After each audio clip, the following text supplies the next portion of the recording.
બીજો મુદ્દો છે અભ્યાસનો, ભાષા અને બોલી વચ્ચેનો ભેદ દર્શાવી અને ગુજરાતી બોલીઓની વિશેષતાઓને આપણે લાક્ષણિકતાઓને વ્યક્ત કરવાની છે. હવે માન્ય ગુજરાતી ભાષા અને બોલી વચ્ચેનો એક સામાન્ય ખ્યાલ છે. ભાષા વ્યક્તિ વડે બોલાતી હોવાથી એ જીવંત સ્વરૂપ છે ભાષાનું. નદીના પ્રવાહની જેમ એ પ્રવાહ વહેતો જ રહે છે સતત. અને આપણે કહીએ છીએ કે વહેતું પ્રાણી છે ને એ બગડે નહીં, એ ચોખ્ખું જ હોય. એ ભાષા આપણી વહેતો એક પ્રવાહ છે. એથી જ સતત વિકાસતું રહ્યું છે આ ભાષાનું તત્વ, અને તેનું લક્ષણ છે વિકસવું. કોઈ પણ ભાષા સમાજમાં જ્યારે બોલાતી ભાષા હોય ને, એ ભાષાનું સ્વરૂપ એક સરખું જોવા મળતું નથી. ભાષા બહતા નીર, એક ગુજરાતી ભાષા જ નગરમાં, ગ્રામ્ય પ્રદેશમાં, અભણ શિક્ષિત વર્ગમાં, બજારમાં, વર્ગખંડમાં, ધર્મસભાઓમાં જુદી જુદી રીતે બોલાવાનો આપણે અનુભવ છે. આપણે બધા જ બોલીએ છીએ ગુજરાતી ભાષા, પણ કેવો ભેદ છે બધા વચ્ચે ભાષાનો. હું એમ કહું કે ત્યાં તમને બોલાવે છે અને તમે શું કહો, મેડમ યા કણે. હવે તમે વિચાર કરો કે હું ત્યાં બોલાવે છે એમ કહું છું, તમે એમ કહો છો યા કણે. હવે અભણ હોય, શિક્ષિત હોય કે કોઈ વર્ગખંડમાં, ધર્મસભામાં, બધી જ જગ્યાએ મેં કીધું કે જુદો જુદો અનુભવ થાય છે આપણે ભાષાનો. ઘણી વખત તો ભાષક એટલે જે બોલે છે ગુજરાતી જ બોલતો હોય તેમ છતાંય એકબીજાને સમજવામાં મુશ્કેલ બને છે. ભલે ને ભાષા જોઈ, એ ભાષાનો આપણી સમાજનો જ માણસ હોય તે છતાંય આપણે એનું ભાષા પરિવર્તન આપણે નથી ગમતું. અત્યારે તમે ગામડાઓમાંથી આવો છો અને હું અહીંયા આગ્રહ રાખું છું કે તમારે બધાએ શિસ્ત બોલવું, યા કણે ને ઓલી પા ને આ પા ને એવી રીતે નહીં બોલવાનું. હું જ કહું છું હાઈલો, હાઈલને હવે તમે બધા એવો શબ્દ પ્રયોગ કરો છો તો હું શું કહું, ચાલ હવે, બરોબર. તો હું જ આટલો આગ્રહ રાખું છું શુદ્ધતાનો કે તમે ટીવીમાં આવ્યા, હવે એટલું ભાષાનું ચોખ્ખું સ્વરૂપ બોલતા શીખો. તો તમે એવું શીખશો એટલે તમારા ગામમાં તમે એવી રીતે બોલવા જશો ને તો તમારા વડીલ વટ શું કહેશે, હા જોઈ બહુ મોટી ભણેલી, બરોબર. તો એક માનવ સમાજ અને આપણો જ આ સમાજ છે.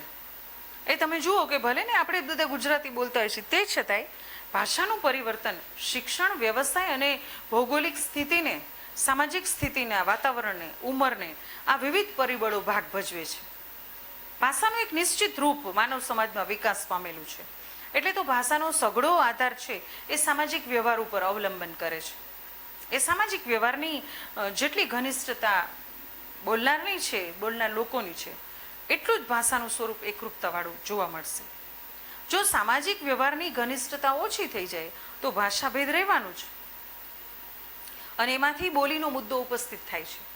હવે તમે વિચાર કરો કે માન્ય ભાષા અને બોલી વચ્ચેનો તફાવત સ્પષ્ટ કરવાનો છે. એટલે હું તમને સહજ ઉદાહરણ આપું કે તમે તમારા ગામડાની ભાષા બોલો જ છો, ચોક્કસ.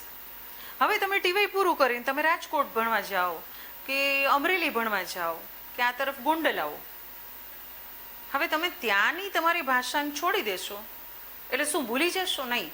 બોલી આપણું મૂળ છે. હવે મૂળથી કોઈ દિવસ માણસ કપાઈ જાય તો એ ઉગી ન શકે. એટલે કોઈ દિવસ બોલી છોડવાની વાત નથી કરતી. પણ તમે રાજકોટ આવો કે અમદાવાદ જાઓ કે બરોડા જાઓ કે અમરેલી જાઓ કે ભાવનગર, તમે શિષ્ટ ભાષાને બોલતા થશો. તમારી બોલીનું સ્વરૂપ છે એ તમારે માન્ય ભાષામાં સ્વીકારવું પડશે. તો એક રીતે જોઈએ તો બોલી જ છે એ માન્ય ભાષાનો ઉદયનો એક પાર્ટ છે. એક ઐતિહાસિક સાંસ્કૃતિક કારણો એમાં પડેલા છે. કોઈ એક બોલીનો બોલનાર પ્રદેશ હોય અને લોકોની મહત્તા વધવા લાગે, રાજકીય ક્ષેત્રે એનું મહત્વ વધે, ધાર્મિક ક્ષેત્રે વધે, તો એ પ્રદેશ આખાની બોલી માન્ય ભાષા બની જાય છે. હવે અત્યારે અમદાવાદની બોલી છે આપણી, એ બધા બોલતા તો આપણે એમ કહેતા હા એ કેવું બોલે છે, નહીં. પણ અમદાવાદ, ગાંધીનગરનું રાજકીય મહત્વ વધતા ત્યાંની બોલી છે એ શિષ્ટ ભાષાનું સ્વરૂપ લઈ લીધું. એટલે બોલીમાં માત્રમાં માન્ય ભાષા બનવાની ક્ષમતા રહેલી છે. અત્યારે આપણે અહીંયા સારંગપુર છે, પ્રમુખ સ્વામીને કારણે, હનુમાનજી મહારાજને કારણે એ રાજકીય ક્ષેત્ર ત્યાં બહુ મોટું વિકાસ કરે તો એ તાલુકો ને જિલ્લો બને ને પછી રાજ્યમાં એનું નામ આવી જાય. તો તમારી બોલી છે એ શિષ્ટ ભાષાનો એક દરજ્જો ધારણ કરી લે છે. એટલે માન્ય ભાષાનો ઉદય છે ખરેખર તો બિન ભાષાકીય તત્વોની જવાબદાર છે. માન્ય ભાષા છે એ શિષ્ટ ભાષાના લોકો બોલે જ છે, એ સાહિત્ય ઉપર આધાર રાખે છે. અને સાહિત્યને ટકાવી રાખનારું જો કોઈ પરિબળ હોય તો કે એ બોલી છે. લિખિત સ્વરૂપમાં ભાષા છે એ તો કે એવું તારણ નીકળ્યું છે કે બોલી છે એ ઉતરતી કક્ષાની છે, શિષ્ટ ભાષા છે એ ચડિયાતી છે. ખરેખર શું આવું હોઈ શકે? તો કે ના. શું કામ ન હોઈ શકે? કારણ કે પન્નાલાલ પટેલ ને ઈશ્વર પેટલીકર આજે ચરોતર ભાષાનું કે ઉત્તર ગુજરાતની ભાષામાં આપણે લઈ જાય સુંદરમ કે ઉમાશંકર, તો એની વાર્તામાં એ શબ્દ પ્રયોગ કરે તો આપણે એમ કહી શકાય કે એની ભાષા બોલીની છે, તળના ગામની છે. મેઘાણીની ભાષા કેવી છે? સાવ તળના ગામડામાં આપણે લઈ જાય. તો શું આપણે એમ કહી શકશું કે મેઘાણીની આ બોલી છે તો એ બોલી છે એ એમ કે નિમ્ન કહેવાય, પણ સુરેશ જોશીની શિષ્ટ ભાષા એટલે ઉચ્ચ કક્ષાની કહેવાય? નહીં. કારણ કે માધ્યમ છે પોતાના સાહિત્યને પ્રગટ કરવાનું, એ માધ્યમ ભાષાનું બોલીનું સ્વરૂપ પણ હોય અને શિષ્ટ ભાષાનું હોય. બોલીના મુખ્ય બે પ્રવાહો છે, પ્રાદેશિક અને સામાજિક.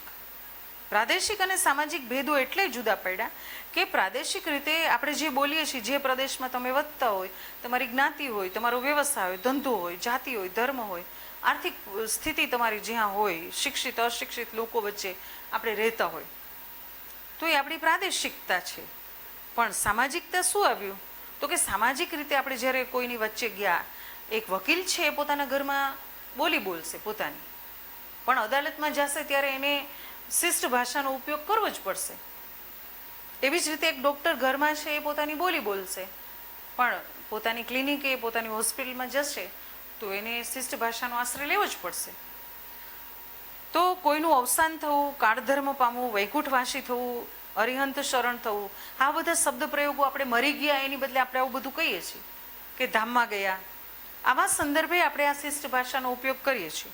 આપણો સમાજ છે ને એમાં ડૉક્ટર, વકીલ, મહાજનો આ બધા જ છે, પોતપોતાના ધંધાઓમાં, વ્યવસાયોમાં રહે છે, એટલે એ બોલીનો ઉપયોગ કરે, પણ પોતાના વ્યવસાયિક ક્ષેત્રે તો કે માન્ય ભાષાને, શિષ્ટ ભાષાને જ એ સ્થાન આપશે. બોલી અને માન્ય ભાષા મનુષ્યની સામાજિક રીતે જોઈએ તો પ્રવૃત્તિની દ્રષ્ટિએ પરસ્પર વ્યવહારના પગથિયા છે. હવે તમે કહો કે સાવ સામાન્ય વાત કે તમે જસદણની આસપાસમાં ભડલી ને આ બધા ગામમાં રહ્યો, કમળાપુર ને લીલાપુર ને, હવે તમે ક્યાં આવો છો વસ્તુ ખરીદી માટે? તો કે ભાઈ જસદણ આવીએ છીએ. તો બોલીમાં શિષ્ટ ભાષામાં પરિવર્તિત કેમ થાય છે એનું એક મોટું ઉદાહરણ કે તમે જસદણ આવો ને જસદણ કંઈક ન મળે એટલે તમે એમ કહો કે મેડમ એકવાર રાજકોટ આવીને અમે બધું લઈ જશું, તો તમે રાજકોટ આવો છો. હવે તમે જસદણ આવ્યા ત્યારે તમે શું બોલતા હતા? બકાલું. હવે જસદણવાળા એમ બોલે કે ભાઈ શાકભાજી, તો તમે એવો પ્રયોગ કરો છો, કારણ કે એ તમારું બોલીનું બકાલું નીકળી ગયું અને તમે અહીંયા આવીને શાકભાજી કહો છો કે ભાઈ આ શાક શેનું. એવી જ રીતે વ્યવહારનું માધ્યમ બદલાય અને તમે બીજે ઠેકાણે જાઓ છો તો વળી શિષ્ટ ભાષાની અનુભૂતિ થાય, તો તમે પાછું એ શિષ્ટ ભાષાનું સ્વરૂપ અપનાવો છો. તો ધીમે ધીમે તમારી બોલી છે એમાંથી તમે મુક્ત થઈ અને તમે શિષ્ટ ભાષા તરફ આવો છો. એટલે જન સ્વભાવમાં આ બોલી ભાષાનું પોષણ, સંવર્ધન થાય છે. માન્ય ભાષા અને બોલી વચ્ચેનો એક તત્વતઃ નાનકડો ભેદ દેખાય છે. હવે હું તમને કહું કે કેટલાક પ્રતિકાત્મક રીતે બોલે છે. હવે કોલેજિયનોની ભાષા હોય, કોલેજિયનો એની ભાષામાં બોલતા હોય, તો આ બોલી સૌરાષ્ટ્રની, હવે આપણું ગુજરાત તો એક જ છે આખું. હવે ગુજરાતની અંદર આપણે 4 પાર્ટ પડ્યા. સુરતનું એટલે સોરઠી, સૌરાષ્ટ્રની, સુરતની, સોરઠી બોલી, હાલારી. હવે આ બોલીઓનું અસ્તિત્વ ક્યાંથી આવ્યું? તો તમે વિચાર કરો કે આખું ગુજરાત ગુજરાતી ભાષા જ બોલે છે, પણ એમાં કેમ આ 4 પ્રકારની બોલી જુદી પડી? તો બોલીનો એક સ્વરૂપગત ભેદ છે. વિશાળ પ્રાંતમાં બોલાય, શહેરી વિસ્તારમાં બોલાય, ઉચ્ચ વર્ણમાં એટલે શિક્ષિત લોકોમાં બોલાય, અને ધીમે ધીમે આ ગ્રામ્ય ભાષા એ પરિવર્તિત થાય છે શિષ્ટ ભાષામાં. નાનકડું ગામડું હોય એ ગામડામાંથી શિક્ષણનો અભાવ હોય, વ્યવસાયની દ્રષ્ટિએ પણ કોઈ સ્થળ સંપર્કોમાં નહિવત આપણે આવતા હોય ત્યારે એક સ્વતંત્ર તમારી પાસે ભાષા છે તો એ તમારી બોલી છે. પણ નાનો કસ્બો શિક્ષણની પ્રાથમિકતાની ઉપલબ્ધિ થાય, અન્ય સ્થળોએ સંપર્કમાં આવવાનું થાય, હાટ માટે હટાણું કરવા, તમે ખરીદી કરવા અવર જવર થતી જાય, થોડુંક તમારો વ્યાપ વધે અને વ્યાપક વિસ્તારથી આપણે માણસોની વચ્ચે આવવા માંડીએ ત્યારે તમારી બોલી છે એ શિષ્ટ ભાષાના સંપર્કમાં આવે છે અને ધીમે ધીમે તમે બોલતા થાવ છો. હવે તમે વિચાર કરો કે અત્યારે પેલી છોકરી શાકવાળી બેઠી હોય ને એનો ધક્કો લાગે તો એ છોકરી આપણે કહે છે સોરી ઓ બેન, હવે એને સ્પેલિંગ ના આવડતું હોય પણ આ કેમ શીખી ગઈ? એ થેન્ક યુ આપણા કામવાળા બેન કામ કરવા આવતો હોય અને સાવરણી એના હાથમાં દઈ નીચે નમવા ન દઈએ તો એ તરત એમ કે થેન્ક યુ હો, તો પછી આપણે કે હા, તો એ કેમ થેન્ક યુ શીખી ગયા? એ આપણા પરસ્પર તો કે પરસ્પર અનુભવમાં સહકારમાં આવતા ગયા, સહવાસ થતો ગયો અને પછી અનુભવ થતો ગયો કે કોઈને ધક્કો લાગી જાય કે આપણાથી દુઃખ થાય તો સોરી કહેવાય અને કોઈ આપણું કામ કરી દે તો એને થેન્ક યુ કહેવાય. બસ આટલી જ એને ખબર હોય, એથી વિશેષ એને સ્પેલિંગ પણ ના આવડતું હોય. એટલે સંપર્કમાં આવી અનુકરણ કરવાની વૃત્તિ આવે, એક ઘેલછા હોય, એને કારણે પણ આપણે સુધરેલ સમાજમાં, શિષ્ટ સમાજમાં રહીએ છીએ, પૂરા શિક્ષિત છીએ એવો દાવો કરવા માટે પણ આપણે કેટલુંક તૂટલું ફૂટલું પણ શિષ્ટ ભાષાનું નોલેજ રાખીએ છીએ. આપણા વ્યવહારોમાં તમે જોઈએ તો કોર્ટ કચેરીમાં જાઓ ત્યારે જે ભાષા પ્રયોજાય છે, ભાષાના ચડિયાતી બોલીના જે કેટલાક લોકો આપણી સામે હોય છે ત્યારે આપણે જે વાતચીતનો વ્યવહાર કરે છે આપણી સાથે ત્યારે આપણે જોઈએ છીએ. એટલે કહેવાનો મતલબ એ છે કે બોલી ધીમે ધીમે ધીમે શિષ્ટ ભાષા તરફ આપણે લઈ જાય છે. હવે શિષ્ટ ભાષા અને ઉપશિષ્ટ ભાષા, તો ઉપશિષ્ટ ભાષા એટલે શું? તો કે સ્લેંગ, ઇંગ્લિશમાં એને કહેવામાં આવે. સ્લેંગ એટલે શું? તો કે એક વિશિષ્ટ પ્રકારની ભાષાને સ્વરૂપનો પરિચય કરાવે. સામાન્ય ભાષા કરતાં એના શબ્દો થોડાક જુદા હોય, વિશેષતા આપે એવા હોય, કેટલાક રૂઢિપ્રયોગો પણ એવા હોય. એક પ્રકારની વિલક્ષણતા અને વિચિત્રતા જે ભાષામાં પ્રગટ થાય એને ઉપશિષ્ટ ભાષા કહેવાય અને ઇંગ્લિશમાં એને સ્લેંગ કહેવામાં આવે છે.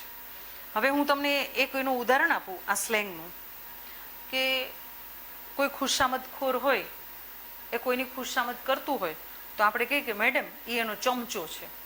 તો આ ચમચો છે ને એ શબ્દ પ્રયોગ તમે સ્લેંગ ઇંગ્લિશમાં જેને કહીએ છીએ એ. ચાંપલુસી કરવી એટલે આપણે કહીએ ને માખણ લગાવે છે. ગોટલી મારવી એટલે છોડી દેવું અથવા ગેરહાજર રહેવું, જે તમે ક્યારેક પીરિયડમાં રહ્યો છો. 420 એટલે છેતરપિંડી કરવી. એસ્પ્રો એટલે માથાનો દુખાવો. એટલે કોલેજમાં કોલેજિયનો આવી બધી ભાષાનો બહુ પ્રયોગ કરતા હોય છે. કોઈ એવી છોકરી આવે બક બક કરતી હોય તો તરત જ એમ કે મેડમ એસ્પ્રો આવી, એટલે આપણે ખબર પડી જાય કે કોઈક માથાનો દુખાવો કરનારી વ્યક્તિ આવે છે. પછી વણજોઈતું સંપેતરું હોય તો એને ભાણિયો કહેવામાં આવે. ખખડી ગયેલું બિનઉપયોગી હોય તો એને ખટારો કહેવામાં આવે. કોઈ પીળું ફ્રેક પહેરેલી છોકરી હોય તો એને ટેક્સી કહેવામાં આવે અને ફેશનેબલ બિંદાસ છોકરી હોય તો એને ફટકો કહેવામાં આવે. છોકરીઓની હોસ્ટેલમાં ગૃહમાતા હોય તો એને સાસુ કહે છે. પછી સમજણ ન પડવી, કોઈ વાત કહેવે ને તમને જલ્દી સમજણ ન પડે તો તમે શું કહેશો? મેડમ એને ટ્યુબલાઇટ થોડીક મોડી થાય, અથવા એને કહીને એનું સ્ટાર્ટર ઢીલું છે. તો આવા બધા શબ્દનો પ્રયોગ કરીએ છીએ. કોઈ લાંચ લેતું હોય તો એને પેપરવેટ મૂકવું કહેવામાં આવે. ચરિત્ર પેલી વિહીન સ્ત્રી હોય તો એને પબ્લિક કેરિયર એના માટે શબ્દ ઉપયોગ કરવા. કોઈ લપ કરે આપણી સાથે તો આપણે શું કહીએ? 9:15 ને 5 છે. અને પાટલી બદલું હોય એ વ્યક્તિ પક્ષ પલટો જલ્દી કરે તો આપણે કહીએ મેડમ એ પાટલી બદલું છે. બરોબર? લાંચ લેવી તો વજન મૂકવું કહે છે. કંટાળો આવે ત્યારે એમ કે બામ છે. તો આવી બધી શબ્દ પ્રયોગ કરી અને આપણે આવી સ્લેંગનો ઉપયોગ કરીએ છીએ. એમાં કોલેજિયનો પાસે તો આવા બધા બહુ ટીનેજર છોકરાઓ છોકરીઓ તો આવી બધી મિશ્રિત ભાષાઓ બહુ બોલે. અને હમણાં તમને એક નવો પ્રયોગ કહું કે વેલેન્ટાઇન્સ ડે નજીકમાં આવતો હતો અને એ પહેરવેના કંઈક 2 દિવસ કે 1 દિવસ આડો હતો. બસ સ્ટેન્ડે ઊભી હતી અને 4-5 છોકરીઓનું ટોળું આમ ઊભું હતું અને એકદમ ઓલા મોબાઈલ હવે તો આમ ઊભા હોય ત્યારે શું આ કોરોનાએ આપણી વચ્ચે ગેપ વધારી દીધો. ડિસ્ટન્સ રાખો, સોશિયલ ડિસ્ટન્સ. હવે હતું જ ડિસ્ટન્સ. આ તો કોરોનાએ પોતાને માથે લઈ લીધું. બાકી આપણે ઘણા બધા ડિસ્ટન્સમાં જ જીવતા હતા. હવે એ છોકરીઓ ઊભી ઊભી હવના મોબાઈલમાં મંડી પડી હતી. એટલે હું જોઉં કે આટલું સરસ પ્રાકૃતિક વાતાવરણ હોય સવારનું, અને આ મોબાઈલ લઈને એમાં એક છોકરી છે ને આમ જોરથી વાવ કરતી બીજી છોકરીને આમ ચોટી પડી. એટલે આપણે એમ થયું શું થયું, અને બીજી 4 છોકરીઓ હતી એને એમ કીધું શું થયું હેલી શું થયું. એટલે પેલી છોકરીએ કીધું કે મને 143નો મેસેજ આવી ગયો. એટલે આપણે એમ થાય 143નો મેસેજ આવી ગયો, અને એમાં આટલું બધું ઉછળી કૂદીને વાવ મને હતું જ ને મને આમ તેમ ને. એટલે હું તો આશ્ચર્યથી વિચારું કે 143નો મેસેજ આવો. એટલે હું ઘરે આવીને મારા ભાઈને પૂછું કે તમારે આમ મેસેજ આવતા હોય મોબાઈલમાં, એમાં આમ નંબર આપ્યા હોય 1 2 3 4 5 6 7? તો કે ના. તો આ 143નો મેસેજ આવો એટલે શું? એટલે એ પેલે મારી સામું જોવા માંડ્યો. પછી મને કે તને એવો મેસેજ આવ્યો? મેં ના ના, આ તો છોકરીઓ ઉછળી પડીને કહેવા માંડી કે હાય મને મેસેજ આવ્યો 143નો, મને હતું જ ને આમ તેમ. મને કે 143 એટલે આઈ લવ યુ, એટલે આઈ એટલે 1, 4 એટલે LOVE, અને YOU એટલે 3. ઓ 143નો મેસેજ. હવે તમે વિચાર કરો, આ ભાષાનું એક સ્વરૂપ જ છે. તમે ભાષાના સ્વરૂપનું બીજું ઉદાહરણ આપો. તમે મોબાઈલમાં કેમ લખો છો કે એમ કે હું ફ્રી થાઈશ એટલે ફોન કરીશ, બરોબર? તો તમે આમ એને કરું છું તો છગડો કરી નાખો, આવું છું તો છગડો કરે. એટલે આ ભાષાનું કયું સ્વરૂપ? એમ જેમ બોલીના સ્વરૂપ શિષ્ટ ભાષામાં આવ્યું, એમાં સ્લેંગ ઉપશિષ્ટ ભાષા આવીને છોકરાઓ છોકરીઓ આવી ભાષા બોલે જ છે. અને મને તો અહીંયા આવી અને છોકરાઓની વચ્ચે રહેવાનું થયું ત્યારે વધારે ખબર પડે કે આ બધા તમારા કોડવર્ડો છે એનો અર્થ શું થાય. એટલે ભાષાના રિસર્ચનો એક મોટો મુદ્દો બની ગયો આ. હવે આ ઉપશિષ્ટ સ્લેંગના ઉપયોગ પછી આ નિષેધ પ્રયોગો કેટલાક છે, એને ટ્યુબ કહેવામાં આવે ઇંગ્લિશમાં. ઉપશિષ્ટ ભાષાને સ્લેંગ કહે છે અને નિષેધ ભાષા એટલે ટ્યુબ. પ્રયોગ આપણે કેમ કરીએ છીએ? શૈલી ભેદને કારણે કરાય છે. કારણ કે વિકૃતિ ન લાગે બોલવામાં, એટલે આપણે આવા પ્રયોગો કરીએ છીએ. દાખલા તરીકે મેં હમણાં જ કહ્યું કે મૃત્યુ પામ્યા હોય તો આપણે એમ ન કહીએ કે મરી ગયો, પણ આપણે શું કહીએ કે સ્વર્ગવાસી થયા, કાળધર્મ, પરલોકવાસી, ગૌલોકવાસી, શ્રીજી ચરણ પામવું. ઉઠમણું, દેવાળું કાઢવું, પેઢી કાચી પડી, પથારી ફેરવી નાખવી, દુકાન વસ્તી કરવી, બાર અને બારસ, 12મું અને ભૂખરી બારસ, આપણે આવા શબ્દ પ્રયોગ કરીએ છીએ. એના માટે સાહચર્યનું જોડાયેલું કોઈ હોય શબ્દ પ્રયોગ, અને પછી એને સારા દિવસો હોય તો આપણે કહીએ કે સગર્ભા છો, એને દાડા સારા રહ્યા છે, આપણે એવું કહીએ છીએ. આપણે ઘાઘરો શબ્દ બોલતા એની બદલે ચણિયું બોલીએ છીએ. અને બાયડી શબ્દ પત્ની, વાઈફ, આપણે એવા શિષ્ટ ભાષાના શબ્દ બોલવા માંડ્યા. કહેવાનો મતલબ એ છે કે આપણે વ્યવહારુ બનતા ગયા. ભાષાને સામાજિક સાંસ્કૃતિકતાના પ્રાસંગિક ભેદોને દૂર કરીને આપણે સમાજના અસ્તિત્વને સામાજિક રીતે એક સારા માણસ તરીકે સમાજમાં સ્થાન પામીએ છીએ. એટલે આપણે આવા શબ્દોને નિષેધ કર્યા છે. પછી કેટલીક સાંકેતિક બોલી છે. ડેશ કરીએ એટલે લીટી કરવાની, ઇન્વર્ટેડ કોમા કરીએ છીએ. ગભરું માણસ માટે આપણે કબૂતર જેવો શબ્દ પ્રયોગ કરીએ છીએ. સ્કાઉટ ને, ગર્લ ગાઈડ ને, પોલીસ ને, લશ્કર ને, છુપી પોલીસ, આવા ગુપ્તચરોના જ્યારે કેટલાક સંકેતો હોય. રેડિયોની ભાષા પણ છે, એની સાઇનિંગ છે. દૂરદર્શનની કેટલીક ભાષા છે. ત્રાસવાદીઓ, હુમલાખોરો, જ્યારે ગુપ્તચરો, એ આતંકવાદીઓ જ્યારે નેટવર્કની વ્યવસ્થા નહોતી ત્યારે છુપી રીતે પોતાનો એમ કે સંદેશો આપતા, ત્યારે કેવી આવી સાંકેતિક ભાષામાં આપતા. સોની લોકો અને ધંધ્યાર્થી લોકો પણ ખબર ન પડે એવી રીતે ચોર, લૂંટારો, લૂંટફાટ કરનાર પણ એક બોલીનો પ્રયોગ કરે છે. અને એવી અર્ધ બોલી આપણને ખબર નથી પડતી. જાતિગત બોલીમાં પણ કેટલાક કહી શકાય એવા વિશેષતાઓ જોવા મળે છે. અગિયારીમાં કેટલાક લોકો છે કંઈક જુદું બોલે છે. પછી મુસ્લિમ લોકોની બોલી કંઈક જુદી છે, કચ્છી લોકોની બોલી કંઈક જુદી છે. કહેવાનો મતલબ એ છે કે આવી બોલીઓના પ્રયોગો આપણે ત્યાં થયા. આમ બોલીના અનેક પ્રકારો અને સ્થળકાળ અને સામાજિક પરિણામ પરત્વે બોલી ભેદો સર્જાતા રહ્યા છે. પણ જ્ઞાતિ, જાતિ, ધંધાકીય બોલીઓ, સાંકેતિક બોલીઓ, ઉપશિષ્ટ ભાષા અને કાલાંતરે વિકાસ અને વિલય થતો રહ્યો. પણ વિશિષ્ટ કારણે જે રચાય છે, વિકસે છે, અને જે અગોચર કારણે વિલય પામતી જોવા મળે છે, એ બોલીનો અભ્યાસ એ સૌથી મહત્વનો એક મુદ્દો બને છે આપણો અભ્યાસનો. હવે આપણે ગુજરાતી ભાષાની બોલીઓ વિશે વાત કરવાની છે. તો આપણું ગુજરાત એક જ છે, પણ એને 4 વિભાગમાં વહેંચીએ છીએ. બધી ગુજરાતી ભાષા જ બોલાય છે. તો ઉત્તર ગુજરાતની, મધ્ય ગુજરાતની બોલી, દક્ષિણ ગુજરાતની અને સૌરાષ્ટ્રની. હવે ગુજરાતી ભાષા મોટા ભૌગોલિક વિસ્તારમાં બોલાય છે, એટલે પરસ્પર વ્યવહારની ઘનતા વધતી ઓછી થાય એ સ્વાભાવિક છે. હવે ઘનતા વધુ હોય તે પ્રમાણમાં બોલી ભેદો જોવા મળે છે, એ ઓછા જોવા મળે, અને ઘનતા ઓછી હોય ત્યાં પ્રમાણમાં બોલી ભેદો વધુ રહેવાના. હવે ગુજરાતીના સમગ્ર વિસ્તારમાં બોલાતી સમજાતી ગુજરાતી ભાષાનું સ્વરૂપ સર્વત્ર એક સરખું ન હોય એ સ્વાભાવિક છે. અને બારગાવે બોલી બદલાય એ કહેવતમાં જે સત્ય રહેલું છે એટલું જ ભૌગોલિક અંતર કાપતા કેટલા ઉચ્ચારણોમાં, કેટલા ધ્વનિ સ્વરૂપોમાં અને કેટલાક વ્યાકરણ સ્વરૂપોમાં અવશ્ય એ ફેરફાર નજરે જોવા મળે છે. ક્યાંક એક વસ્તુ કે પદાર્થ માટે પણ જુદા જુદા શબ્દ પ્રયોગો થતા જોવા મળે છે અને સાંભળવા પણ મળે છે. રૂઢિપ્રયોગો અને કહેવતોમાં પણ એ ભેદ વર્તાતો જોવા મળે છે. એવા વાણી સ્વરૂપને આપણે બોલી કહીએ છીએ.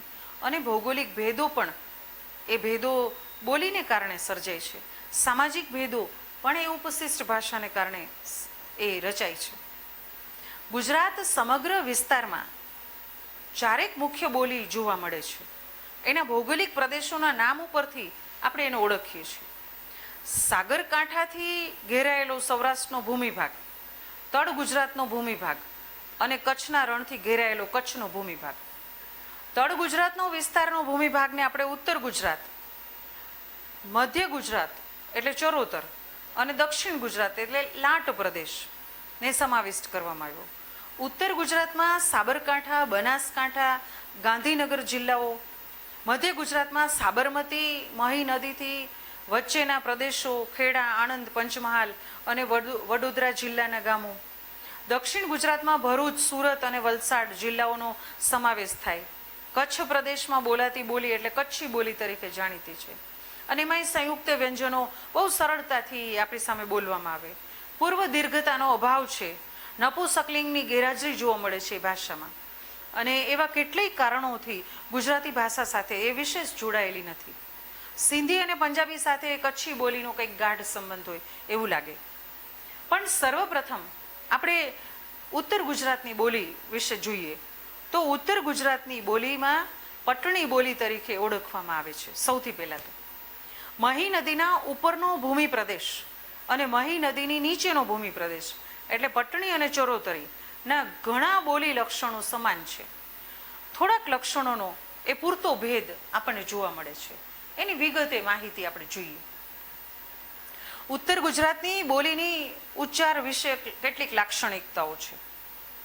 તો તમને કહું કે અનુનાસિકો અથવા નાસિક્ય વ્યંજનો સંપર્કવાળા આ વાળા અને ઈ વાળાને વિવૃતમાં ઓ અને એથી બોલે છે. દાખલા તરીકે આપણે કહીએ ને કે રામ, તો એ બધા રોમ બોલે, મારો રોમ જાણે. પછી 5 તો એ લોકો પોંચ, ચાંદો તો ચોંદો, પીપળો તો પેપળો અને વીટી તો વેટી, મીણ તો મેણ. એ આપણે અંતમાં આ અને ઉનો પ્રયોગ કરીએ છીએ તો એ અનુનાસિકનો લોપ કરી નાખે છે. દાખલા તરીકે આપણે એમ કહીએ કે કરવું, તો એ લોકો એમ કે કરવા. આપણે કહીએ કે મારે આ કામ કરવું, મારે કામ કરવા. પછી દહીં તો એ દહીં કે ઈ પ્રત્યે. પછી મહી તો મહી કે. ક્યાંક અંત્યમાં આઈ અને આવનું આપણે શબ્દ પ્રયોગ કરીએ છીએ તો એ લોકો બધા ઈ અને અવનું કરે. દાખલા તરીકે આપણે કહીએ ભાઈ, તો એ શું કે ભાઈ. ખાઉં તો ખઉં. તાલવ્ય પરિસરમાં કંઠ્યનું તાલુકરણ કરે. દાખલા તરીકે આપણે તાલવ્ય બોલીએ છીએ. કાકી બોલીએ તો એ કાચી બોલે. ખેતર બોલે તો એ છેતર બોલે. ગયો બોલે તો જ્યોત. ઘી તો ઝી. આવા શબ્દ પ્રયોગો કરે. ક્યાંક યને બદલે એ અને ઈના સાનિધ્યમાં વનો ઉપયોગ કરે. દાખલા તરીકે આપણે એમ કહીએ કે આવ્યો, તો એ શું કે આયો. વાવેતર તો વાયતર. આવી તો આઈ જેવા શબ્દ પ્રયોગો કરે. અળાને બદલે એ રનો ઉપયોગ કરે છે. દાખલા તરીકે ધોળો તો આપણે કહીએ ધોરો. કમળા કહીએ તો કમરા. ઉતાવળ તો ઉતાવર. નળ આવ્યો તો એમ કહીએ નર આવ્યો. પછી ક્યાંક ડ અને હણને પૂર્વે એ ર અને યનો ઉપયોગ કરે. આપણે કઈ દોરડી તો એ દોયડી, બારણું તો બાયણું, સાવરણી તો હાવણી, આવા પ્રયોગો કરે છે. ક્યાંક તો કે સ્વરાંતે એ ઢનું થડકારવાળો ઉચ્ચારણ બોલે, ડ બોલે. આપણે કહીએ ને કાઢવું તો એ કહાડવું, રૂઢિયો તો રૂઢિયો એમ બોલે. આ બધી લાક્ષણિકતાઓ છે મહીના ઉપર આખાના વિસ્તારની સર્વસામાન્ય લાક્ષણિકતાઓ છે. મધ્ય ગુજરાતની ચરોતરીથી ઉત્તર ગુજરાતની પટણીના અલગ અલગ વિશેષતાઓ આપણે જોવા મળે છે. ઉત્તર ગુજરાતમાં હનો શ્રુતિલોપ થાય છે, ઘસારો થાય છે, નૈવત બોલાય છે. આપણે કઈ વહુ તો એ વહુ કે, મહી કઈ તો મઈ કે, ઇતિહાસ તો ઇતિહાસ એમ કે. સનો અઘોષ હ થાય તો કાઠિયાવાડમાં આની લાક્ષણિકતા છે. આપણે કંઈક માણસ તો એ કે માણા, નિશાળ તો નેહાળ, સમજુ તો હમજુ. એટલે શનો હ આપણે કહીને એ લોકો હ કરી નાખે છે. ચ અને છ નો અનુક્રમે સ અને શમાં રૂપાંતર કરે છે. આપણે કઈ ચાર તો ઈ શાર, ખર્ચી તો ખરસી, છીક તો શેક અને છાસ તો સાસ એમ શબ્દ પ્રયોગ કરે છે. ઉત્તર ગુજરાતની બોલીમાં વ્યાકરણગત કેટલીક વિશેષતાઓ જોવા મળે છે. એ છે કે આકારાંત અને ઓકારાંત ધાતુઓના સઘળા રૂપો છે એ એક સરખા બને છે. દાખલા તરીકે થવું તો એ થાવું કે, જવું તો જાવું કે, ખૂવે છે તો ખોવે છે, રૂવે છે તો રોવે છે. ભવિષ્યકાળમાં પહેલો પુરુષ બહુવચનના રૂપોમાં આપણે એ પ્રત્યે પ્રયોજીએ છીએ. દાખલા તરીકે લઈશું તો એ લેશું કે, જોઈશું તો એ જોશું કે, કરીશું તો કરીશું કે. ભવિષ્યકાળમાં આપણે શની જગ્યાએ અઘોષ હ વાપરે છે. દાખલા તરીકે મારશે તો એમ કે માર હે, પડશે તો પડહે, કરશે તો કરહે જેવા શબ્દ પ્રયોગ કરે છે. નથી ને સ્થાને નહીં શબ્દ પ્રયોગ કરે છે. દાખલા તરીકે આપણે કે કરતો નથી તો કરતો નહીં, બોલતો નથી તો બોલતો નહીં જેવા શબ્દ પ્રયોગો ઉત્તર ગુજરાતની બોલીમાં જોવા મળે છે. સ્ત્રીલિંગમાં બહુવચનોના નામ સાથે ક્રિયાપદોના બહુવચનોનો પ્રત્યય લે છે. દાખલા તરીકે આપણે એમ કહીએ છીએ કે બાયડીઓ ઊભી હતી તો બાયડીઓ ઊભીઓ હતી, એ ઊભીઓ બહુવચનનો શબ્દ પ્રયોગ કરે. કારણ કે બાયડીઓ જ કીધું ત્યાં તો એક કરતાં અનેક છે. કામ કરી રહી હતી તો કોમ કરી રહ્યો હત્યો એવો શબ્દ પ્રયોગ ઉત્તર ગુજરાતની બોલીમાં જોવા મળે છે. પુરુષવાચક સર્વનામના કેટલાક રૂપો છે એ અંત્યસ્વરનું હસ્વ જોવા મળે છે. દાખલા તરીકે આપણે એમ કહીએ કે મેં કર્યું તો મી કે, અને તે કર્યું તો તી કે, જશે તો જસી, ખાશે તો ખાસી, તમે તો તમ. ઉત્તર ગુજરાત ભાષાનું શબ્દ ભંડોળ કંઈક વિશિષ્ટ છે. આપણે કહીએ કે ત્યારે તો એમ કે તાણે, પછી છોકરી કહીએ તો એ છોડી કે, પવન આવ્યો આપણે એમ કહીએ તો કે વાયરો, વાસ તો વાખ, આપવું તો એ આલવું કે, પકડી રાખવું તો કે સહી રાખવું, ચાલ આપણે એમ કહીએ તો કે હેન્ડને, ભેંસને ડોબું કે અને દોરડાને રાંધવું કે. આપણે કહીએ લે આ પકડ તો એ જાલ કે અને હજામતને વધતું કે, શરીરને ગાતર કે અને શિરામણને સવારનો નાસ્તો આપણો એને શિરામણ કે, માથાને ભોડું કે અને સુવાવડ આવી તો માંચો આવવો એવું કે. એટલે ઉત્તર ગુજરાત ભાષાનું જે શબ્દ ભંડોળ છે એ કંઈક વિશિષ્ટ પ્રકારનું એની ભાષા જેવું જ મળે છે. હવે મધ્ય ગુજરાત ભાષાની ચરોતરી બોલી. આ ચરોતરી બોલીની ઉચ્ચારણની કેટલીક લાક્ષણિકતાઓ અને વિશેષતા છે. પટણી અને ચરોતરી બોલીની ઉચ્ચારક વિશેષક કેટલીક પ્રથમ 8 ખાસિયતો એક સમાન જોવા મળે છે. સ્વરાંતને અંદર આપણે ઢનું મહાપ્રાણ ધ્વનિ છે એનું જુદું પાડીને થરકારા સાથે ડ બોલે છે. ક્યાંક શનો હ કરી નાખે છે. દાખલા તરીકે વેત તો વેત, દાડમ તો દહાડમ, પાનો તો પાહનો. પછી ચ છ જનો અને ઝનો એ સ્પર્શી સંઘર્ષી ઉચ્ચાર કરે. દાખલા તરીકે ખેતર તો શેતર, છોકરો તો છોકરો, ઝાડ તો ઝાડ. ભીલી બોલીના કેટલાક લક્ષણો પણ આમાં જોવા મળે છે. હનો શ્રુતિલેપ થાય છે અને સાર્વત્રિક રીતે બોલાય છે. દાખલા તરીકે આપણે એમ કહીએ છીએ કે મારો તો એ મહારો બોલે, કઢી તો કઢી, મગર તો મહગર, વઢવું તો વહઢવું. મેં કહ્યું કે પંડિત યુગની ભાષા એવી હતી કે મારે ને તારે ન લખતા, તાહરે મહારે એમ લખાતું. આપણે બેન બેન કરીએ છીએ, બહે ન એમ લખતા. તો મધ્ય ગુજરાતની ચરોતરી બોલીમાં ય શ્રુતિનો ઉપયોગ પણ જોવા મળે છે. આપણે એમ કહીએ કે આંખ, તો એ લોકો શું કે આખ્ય, લાવ તો લાવ્ય, વાડકા તો વાડક્યા, કાળકા તો કારક્યા, બારણું તો બાયણું, ખાયણી તો ખીણી. કહેવાનો મતલબ એ છે કે એ અપ્રત્યયનો બહુ ય પ્રત્યયનો બહુ ઉચ્ચારણ કરે છે. દાખલા તરીકે તમારા જસદણ પંથકમાં એમ કે આવ્યો હોય ને ટિકિટ ને એ પ્રત્યય કેમ કેટલો વધારે બોલાય છે. મધ્ય ગુજરાતની આ બોલીમાં વ્યાકરણગત કેટલીક વિશેષતાઓ જોવા મળે છે.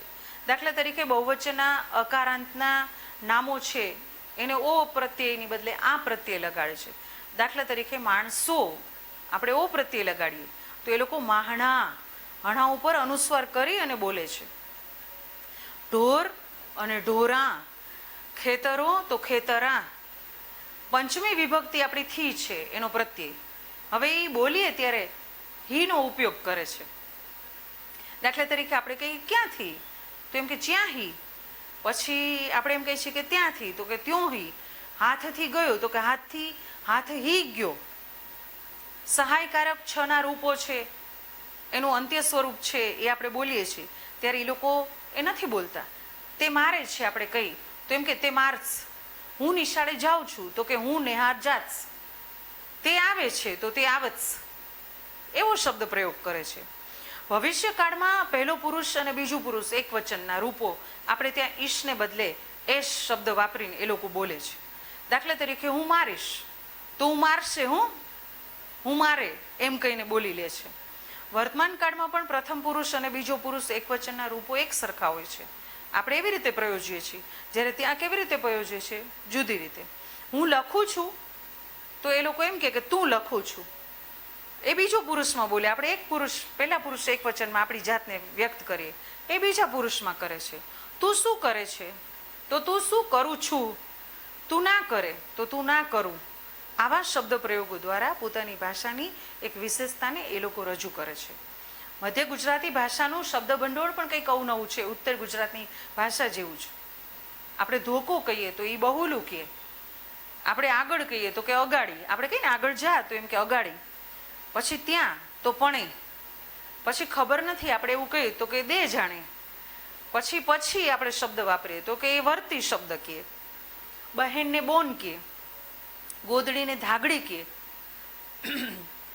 અને ઈંટાળો હોય એને ઢેખાડો અથવા ભાંઠો કહે, અને છાણા હોય એને જેમણા કહે, અને બાજુ આપણે કહીએ ને આ બાજુ તો કે ગમ. એટલે અગાઉ આપણે નોંધ્યું કે ચરોતરના કેટલાક પટેલો આફ્રિકા જઈ આવ્યા ધંધાર્થે અને અહીંયા વસ્યા. ત્યાંથી આવી અને પાછા અહીં આવ્યા એટલે સ્વાલી ભાષાની બોલી, એટલે આફ્રિકન ભાષાની આ ભાષા છે સ્વાલી ભાષા. એના કેટલાક શબ્દો રોજબરોજના જીવન વ્યવહારમાં એ લોકો વાપરતા થઈ ગયા, એટલે આપણે ત્યાં એ શબ્દો પણ આવ્યા. તપેલી એટલે સુકુર્યું એટલે તપેલી. પછી થાળીને સાની કે, મુસાફરીને સફારી કે, કચરો હોય એને ફગ્યો કે, જીવડું હોય એને ડુંડું કે, અને કેળું ને ઘીજી કે. એટલે આ સ્વાલી ભાષાના શબ્દો આપણે ત્યાં શું કામ આવી ગયા? ક્યાંક ક્યાંક તમે જોજો કે લેવા પટેલ, કડવા પટેલના બહુ સંસર્ગમાં રહેતા હશો, એને ખબર હશે કે આવા શબ્દ પ્રયોગો કરે છે. હવે દક્ષિણ ગુજરાતની સુરતી બોલી. તો દક્ષિણ ગુજરાતની સુરતી બોલીની ઉચ્ચારણની કેટલીક લાક્ષણિકતાઓ છે. હનો શ્રુતિનો અભાવ માન્ય ગુજરાતી ભાષામાં એ આપણે લોપ થતો જોવા મળે છે. આપણે કહીએ ને કે નહીં તો એ ની કે, હું તો ઉ કે, કહું તો કહું, હશે ઓહે, હતો તો ઉતો. અમુક સંજોગોમાં એ અનો એ કરી નાખે. આપણે કહીએ ને કાતર તો કાતેર, તાસક તો તાસેક, લખત તો લખેટ, બોલત તો બોલેટે. હવે આવા શબ્દનો પ્રયોગ દક્ષિણ ગુજરાતની સુરતી બોલીમાં થાય છે. દંત્ય અને મૂર્ધન્ય શબ્દો આપણા. દંત્ય એટલે તથ દધ અને મૂર્ધન્ય ટઠ ડઢ. એ વ્યંજનોને અદલા બદલી કરે છે.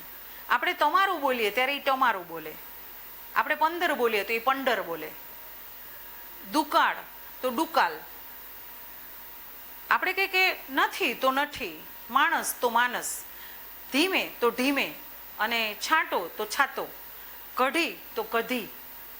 આવા શબ્દ પ્રયોગ કરે છે. પારસી લોકો મને યાદ આવે. પારસી લોકો આ મૂર્ધન્ય ટઠ ડઢ વધારે બોલે. અળનો લત કરી નાખે છે. સોળ તો સોલ કરે, મળવા તો કે મલવા, ગળે તો કે ગલે, કેળવણી તો કે કેળવણી. હળની પૂર્વે ર અને અળનું સારૂપ્ય જોવા મળે છે આ ભાષામાં. બરણી તો બૈણી, પારણું પૈણું, સાવરણી હાવણી જેવા શબ્દ પ્રયોગો કરે છે. શ અને સ એનો અઘોષ હ વાપરે. આપણે કઈ સારો તો હારો કે, વલસાડ તો વલહાડ, શાક તો હાક, સુરત તો હુરત, સસરો તો હહરો, સાવકો તો હાવકો, પૈસો તો પૈહો.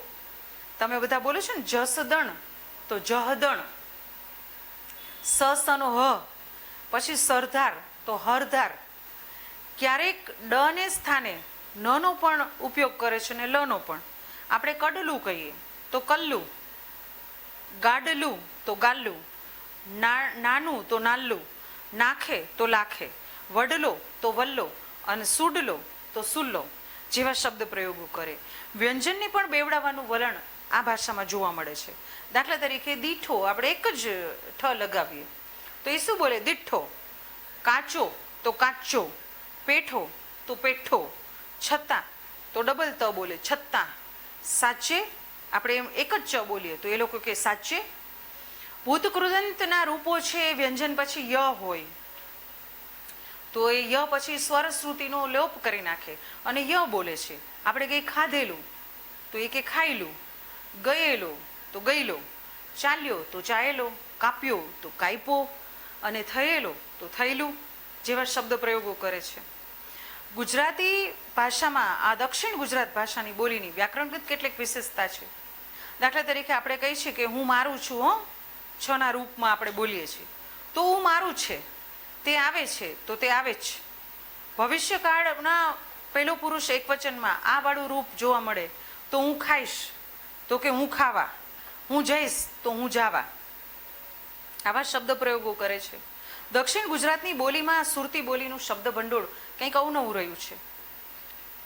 આપણે કઈ છોકરો તો કે પોયરો, એ કઈ તો કે એવણ, તે બાજુ તો કે તીફા, આપણે કઈ ત્યારે તો કે તિવારે, આપણે સવાકો કહીએ તો એ હવાકો કે, બાપા તો બાવા કે, ઉછેરવું તો કે ઉધેરવું, આપણે ચા કહી તો એ ચાઈ કે, આસ્તેથી કહી ધીરેથી તો એ આસ્તેથી કે, આપણે કઈ પણ તો એ બી કે, આ બાજુ તો આફા, મોટો જીવ એટલે સાપ, અને આપણે કઈ કે કેવા ગાંડા કાઢે છે, ગાંડો થયો છે તો કે ઘેલા કાઢે છે, સંપત્તિ તો જીવ. આવી કેટલીક એની વ્યાકરણગત બોલીની વિશેષતાઓ છે અને એનું શબ્દ ભંડોળ છે. હવે સૌરાષ્ટ્રની બોલી આવે. ઉચ્ચારણના વિષયક મુજબ આ સૌરાષ્ટ્રની બોલીની પણ એક લાક્ષણિકતા છે. જેમ ગુજરાતના 4 ભાગ થયા એમ આપણે સૌરાષ્ટ્રના પણ 4 ભાગ પડે છે. એક હાલાર જામનગર સાઈડ, ભાવનગરનું ગોહિલવાડ, આપણું કાઠિયાવાડ અને સુરેન્દ્રનગર સાઈડ. આ 4 પ્રકાર આપણા સૌરાષ્ટ્રના પડે છે. તો સૌરાષ્ટ્રની બોલીની પણ વિશેષતા છે.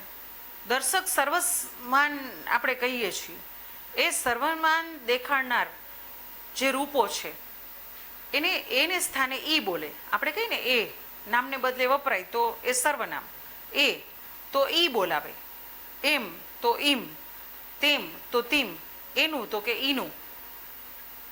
વિવૃત માત્રાનો એ ને ઓ હોય, એનો અભાવ હોય તો એને સાદી માત્રાના એ ને ઓ કરી નાખે. દાખલા તરીકે આપણે સો કહીએ તો એ સો, મેલ એમાં વિવૃત માત્રા આવે તો કે મૂકને હવે. ખોળ તો ખોળ સાદી માત્રા હોય તો એ ખાતર થાય, વિવૃત માત્રા હોય તો, અને સાદી માત્રા હોય તો ગોદડાની ખોળ. ગોળ તો ખાવાનો ગોળ અને વિવૃત માત્રા હોય, ગોળ તો વર્તુળ. ચોપડી અને ચોપડી, પેન અને પેન તો સાદી માત્રાની પેન એટલે આપણે લખવાની પેન, અને વિવૃત માત્રાની પેન એટલે દુખાવો. અંતે આપણે આઈને આવુંની બદલે ઈ વાપરે છે અને ઉ વાપરે છે. આપણે કઈ ભાઈ તો ભાઈ, ગાય ગાઉ તો ગૌ. અનુસ્વારમાં પણ અનુનાસિક વ્યંજનો જોવા મળે છે. દાખલા તરીકે ગાંડો આપણે બોલીએ છીએ તો એ અનુસ્વાર ન વાપરે ને હણ કરે. વાંદરો તો ન અડધો કરે. પાંદડું તો પા અને ન અડધો કરે, અનુસ્વાર વાપરતા નથી. નો હ બોલે. ખાસું તો ખાસું.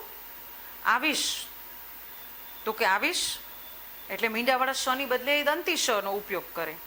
હનો શ્રુતિલેપ થાય. મારું તો મારું. બહેન તો બેન. રહેવું તો રેવું. અળનો ર કરી નાખે. નિશાળ તો નિસાર. કડતર તો કરતર. શની જગ્યાએ હ વાપરે. સાચું તો હાચું. થશે તો થાશે. વાસે તો વાહે. પાસે તો પાહે. ભસવું તો ભહવું. વાસોવાસ તો વાહોવા. માણસ તો માણા. અનુસ્વારમાં પ્રાબલ્ય ઘણીવાર હોય છે સોરઠી ભાષાના આહીરોની લાક્ષણિકતામાં, કે આપણે અનુસ્વાર ન આવતો હોય તો અહીંયા અનુસ્વાર મૂકે. અમે તો અમી કહીને વાત કરે. પછી તો પછે. છીએ છે. કરીએ ત્યારે, તે ત્યાં, કરીએ જેવા શબ્દો આવે છે. યનો શ્રુતિલોપ ઘણી વખત થાય છે સોરઠી બોલીમાં. નથી તો નથ્ય. મેલ તો મેલ્ય. કરીશું તો કરશું. આવીશું તો આવશું. આવી રીતે સૌરાષ્ટ્રની બોલીની એક વિશેષતા છે, વ્યાકરણગત વિશેષતા છે કે છોકરીઓ તો છોકરીઓ પ્રત્યે છે. ઓ પ્રત્યે લગાડી એટલે એક કરતાં વધુ છોકરીઓ છે. અહીંયા છોકરીઓ. માણસો તો માણાઓ. બહેનો તો બહેનો. ભાઈઓ તો ભાઈઓ. બકરીઓ તો બકરીઓ. ગાયો તો ગાયું. ભેંસો તો ભેંસું. ક્યાંક આકારાંત ધાતુમાં આ લગાડી અને એ જાળવી રાખે છે. થવું તો થાવું. જવું તો જાવું. થાશે તો થાહે. ભવિષ્યકાળમાં પહેલો પુરુષ બહુવચનની જગ્યાએ ઈશુને બદલે ઈશું જ ખાલી લગાડે. કરીશું તો કરશું. આપીશું તો આપશું. લઈશું તો લેશું. જઈશું તો જાશું. સૌરાષ્ટ્રની બોલીની જે લાક્ષણિકતાઓ વ્યાકરણગત હતી તો એનું કેટલુંક શબ્દ ભંડોળ પણ એટલું જ સુંદર અને આમ કહીએ ને કે આપણી જીજી વિશાને જન્માવે એવું છે. જેમ અને પેઠે તો ગોડે. સાથે તો હારે. ચાલ્યા જાઓ તો વયા જાઓ. ઓરા તો કે નજીક. નાસ્તો રોંઢો. કેમ તો કા. મોર આગળ થાય તો એમ કે મોર થા. બોલાવવું તો બરકવું. અત્યારે તો અટાણે. દીકરો તો ગગો. પકડવું તો ઝાલવું. પેલું તો ઓલું. વાહ એટલે આપણે કહીએ ને ત્યાં તો કે ન્યા પણે અથવા વાહ. પછી પૈસો તો કાવડિયો. પહોંચવું તો પૂગવું. હાકરે બોલાવીને આપણે એ સૌરાષ્ટ્રમાં હાકલો કે. ભાઈ તો ભૈલા. માટે તો હાટું. મારા માટે એટલે આપણે ઓલો શબ્દ પ્રયોગ કરીએ છીએ ને કે છેલ્લા જીરે મારે હાટું. પાટણથી પટોળા મોંઘા લાવજો. આ મારે માટે નહીં, હાટું. હાટું એટલે મારે માટે. પછી કહ્યું એટલે કીધું. હેરાન થવું એટલે વતાવવું. અને સાપ એટલે એરું. અને બધું જ એટલે હંધુય. આવા કેટલાય શબ્દો છે સૌરાષ્ટ્રની તળપદી ભાષાના બોલીના કે આપણે એનો કેટલો અભ્યાસ કરીએ. એટલે વિદ્યાર્થી મિત્રો, આપણા ગુજરાતી ભાષાની બોલી, શિષ્ટ ભાષા વચ્ચેનો તફાવત અને ખાસ કરીને આપણી સૌરાષ્ટ્રની, ઉત્તર ગુજરાતની, મધ્ય ગુજરાતની અને દક્ષિણ ગુજરાતની આ ચારેય બોલીનો તફાવત વ્યાકરણગત લાક્ષણિકતાઓ, શબ્દભંડોળની લાક્ષણિકતાઓ સાથે આપણે આ મુદ્દો પૂરો કરીએ છીએ. નવા મુદ્દા સાથે આપણે ફરી પાછા મળીશું. ત્યાં સુધી નમસ્તે.